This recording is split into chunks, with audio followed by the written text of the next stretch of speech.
ugereranije n'umwaka washize biragaragara ko mu by'ukuri abanyeshuri bakoze neza kurusha umwaka ushize nk'uko bigaragara muri iyi mbonerahamwe ngiye kusa n'ubasobanurira. Turebye kuri iyi mbonerahamwe mu mwaka wa 2024 ugereranije n'uyu mwaka urabona ko abanyeshuri bagiye bagabanuka mu cyiciro cy'abafite amanota hasi ya 50%.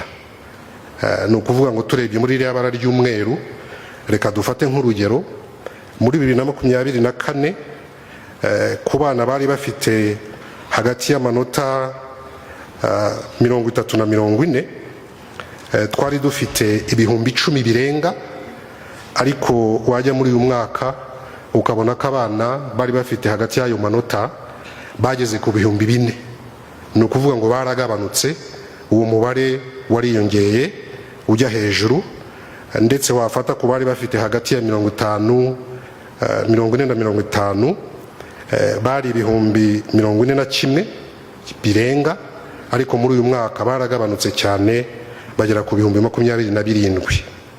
Ariko noneho bagabanuka nyine bajya muri kiriya cyiciro cy'abanyeshuri baba batsinze, kuko urebye guhera ku banyeshuri bafite hagati ya 50 na 60 ndetse kugeza hagati ya 90 n'ijana, uwo mubare wagiye wiyongera. Ba bandi bavuye mu cyiciro cy'abafite hasi ya 50 bagiye mu cyiciro cy'abafite hejuru ya 50.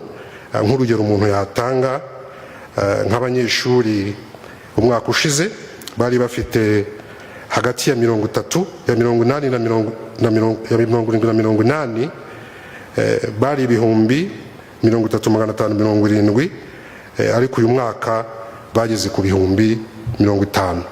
Iyi mu by'ukuri ni nk'amakuru yiyongera ku byo nari navuze mbere ko urebye mu bizamini bisoza amashuri abanza uyu mwaka abanyeshuri bakoze neza ugereranije n'umwaka ushize.